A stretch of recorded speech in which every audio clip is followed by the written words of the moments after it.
Now sports with sports director Scott Leber.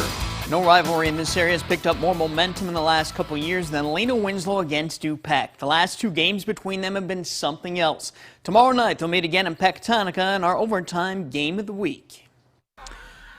2 years ago in Lena during the spring COVID season, the Panthers won 24-21 when Evan England scored on a 3-yard touchdown run with 12 seconds to play.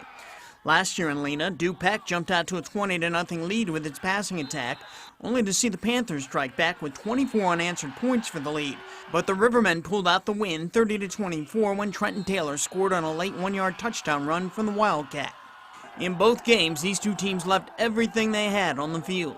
It's one of those games where, from either school, you go out there and you give everything you have and 100% effort from both sides. It's a really fun game from every angle. We play our hearts out. We love the game, obviously. We just play our hearts out pretty much. I feel like we formed a little bit of a rivalry over the past 3 years, and yeah, it's safe to say we're going to leave everything out there. Both teams are. Lena-Winslow is 6-0. Du-Pec is 5-1. Both teams have managed to stay strong despite graduating remarkable senior classes from last year.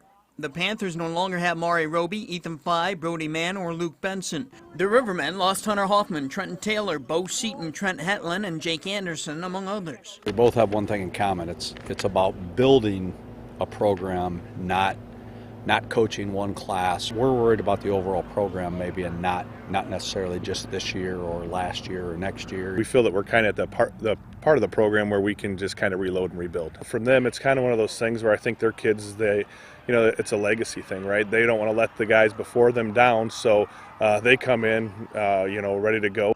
Other than a tight game, one thing that you can almost count on now when these teams line up against each other is a physical game. That's come about in the last couple of years. I think they've really come along physically.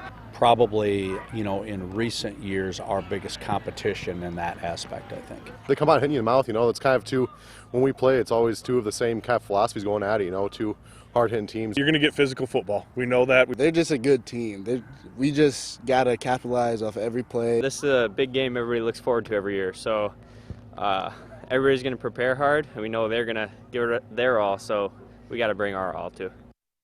Some of the other key games Friday from a conference championship standpoint and a playoff standpoint include Fulton at Forston, Galena at Dakota, Winnebago at Stoneman Valley, and Hononegah at Belvedere North.